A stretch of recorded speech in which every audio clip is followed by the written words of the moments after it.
Hello friends, hello students. আমরা এই কয়েকটা দিন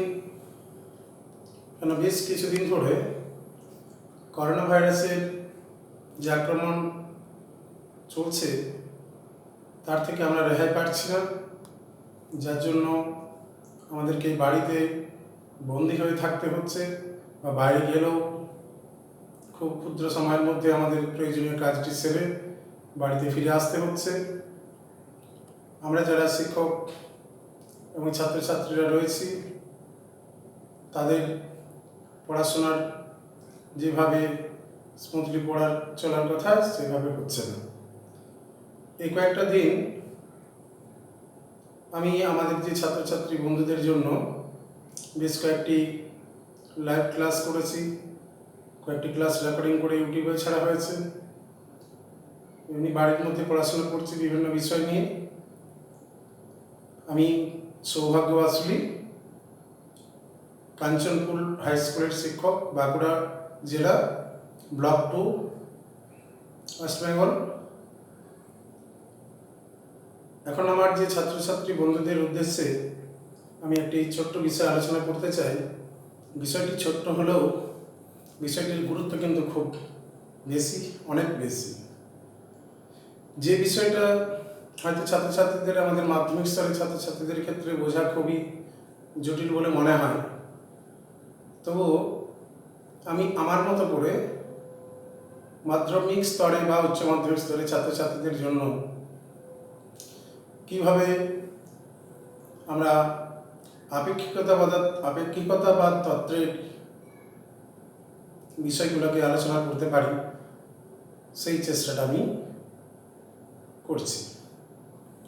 আমাদের যে মহান বিজ্ঞানী আমার কাছে রয়েছেন, যার ছবি রয়েছে, সেই স্যার আলবার্ট আইনস্টাইন, ওনাকে আমার সশ্রদ্ধ প্রণাম জানিয়ে আমার যে বিষয়টি সেটি আমি সংক্ষেপে আলোচনা করছি। যদি কোথাও ভুল ত্রুটি থাকে তাহলে নিশ্চয়ই আমাকে বলবেন, আমি সকলের সমালোচনা আলোচনা সদরে গ্রহণ করব। আমি যে বিষয়টি নিয়ে এখন উপস্থাপন করব, যে বিষয়টি নিয়ে আমি আলোকপাত করতে চলেছি, সেটি আইনস্টাইনের স্পেশাল থিওরি অফ রিলেটিভিটির একটি পার্ট। আইনস্টাইনের স্পেশাল থিওরি অফ রিলেটিভিটি বোঝা সত্যিই খুব জটিল। আমি যখন অনার্স বা মাস্টার ডিগ্রিতে পড়ি তখন কতটুকু বুঝেছি জানি না, তবু আমাদের যে শ্রদ্ধেয় স্যারেরা ছিলেন, মন্টু দাস, গোপাল বেরা, পদ্ধতি গিরি, এবং তার আগে আমরা যে উচ্চ মাধ্যমিকে পড়েছি যে স্যারেরা, চন্দন ব্যানার্জি এবং অন্যান্য যে সকল বিষয়ের শিক্ষক মহাশয়রা, আমাদের ম্যাথের টিচারের নাম খুব মনে পড়ছে, মনোরঞ্জন দেবগড়িয়া,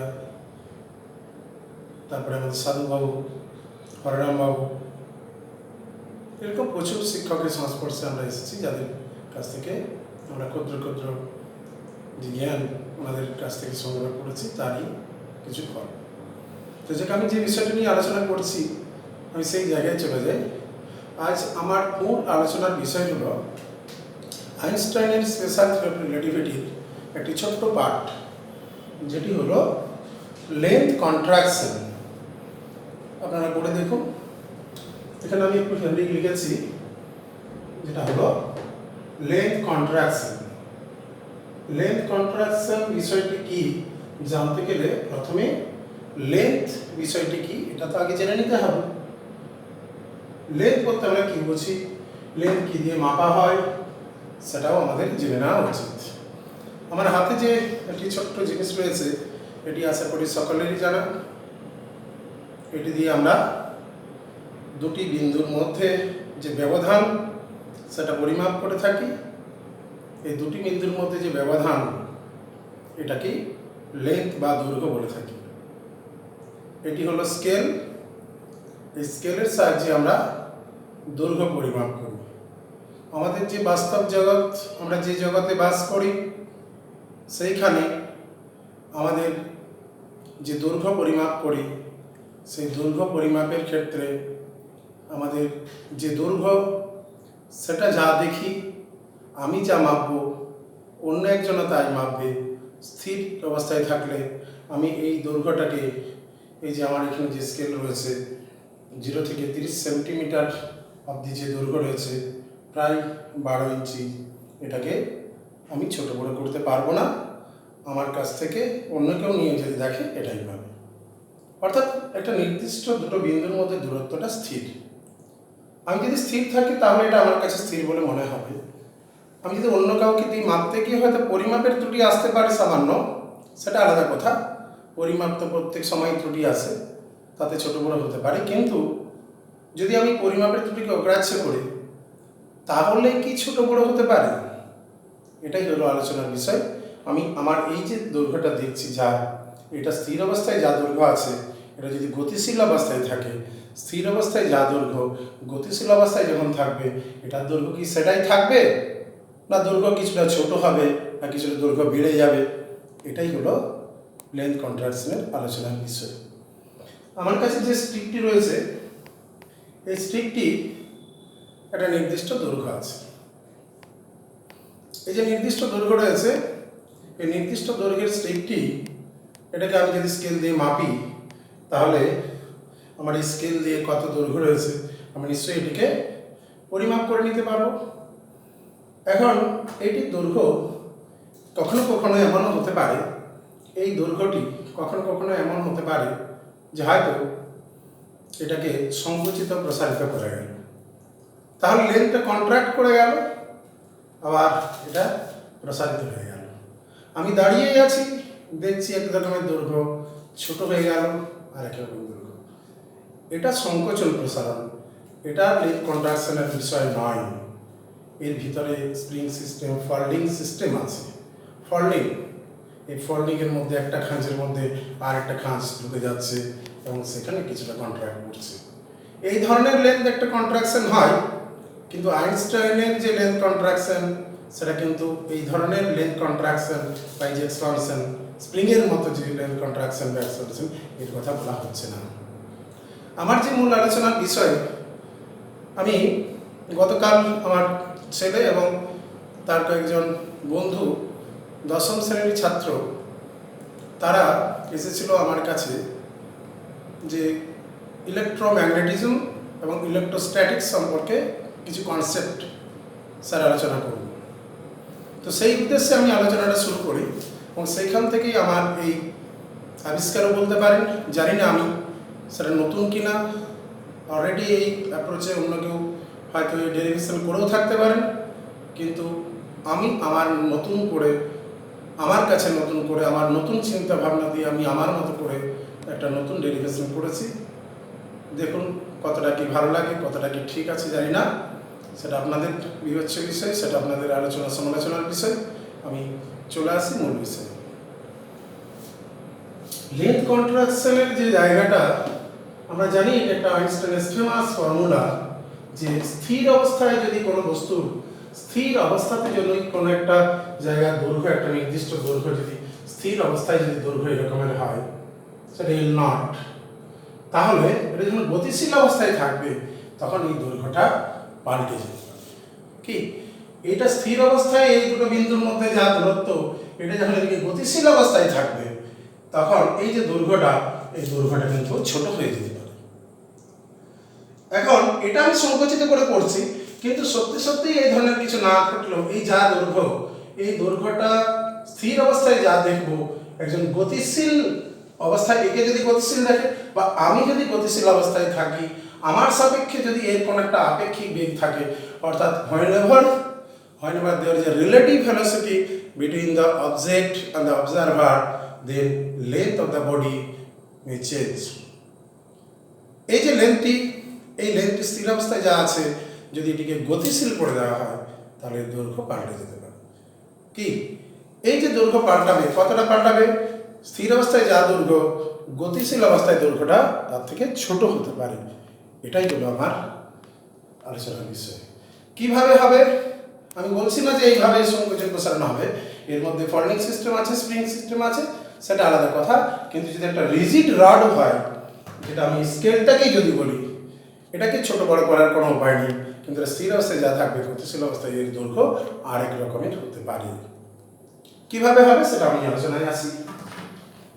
আমি যেটা বলছিলাম যে এটাই হলো আমাদের length কন্ট্রাকশনের formula.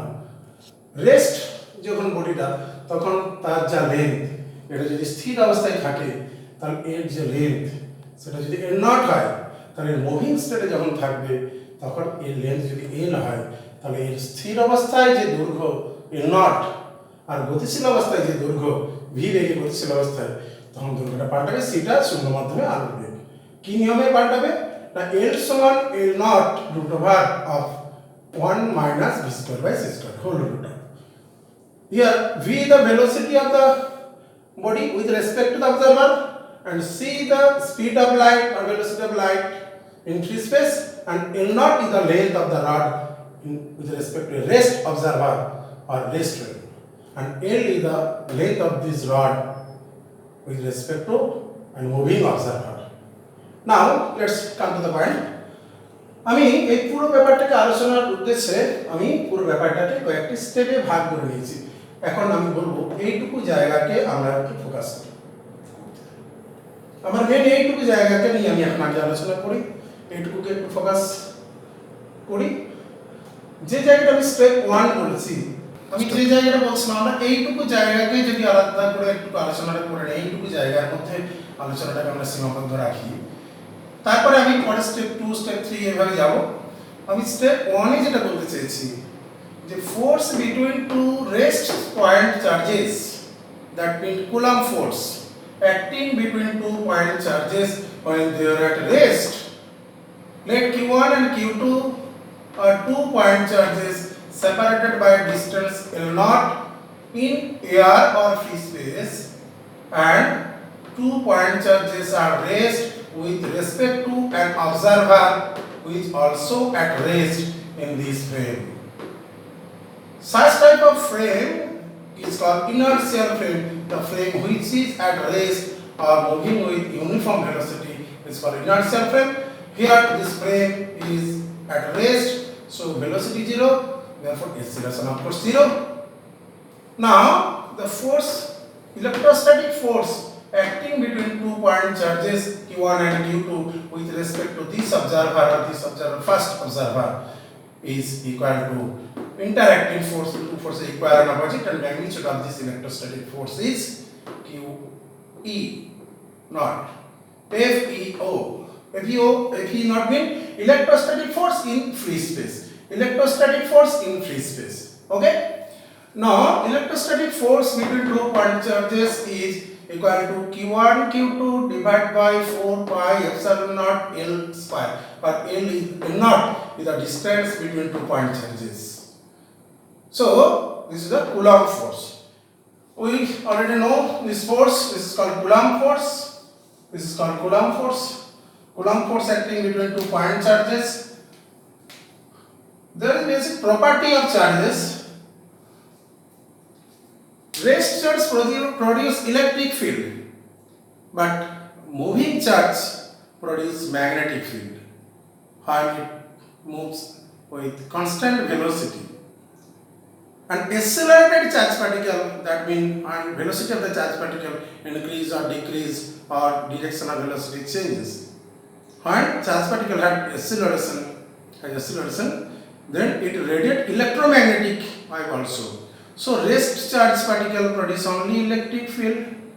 Moving charge particle with constant velocity produce electric field as well as magnetic field, and the charge particle which is moving with an acceleration produce electric field, magnetic field as well as electromagnetic radiation.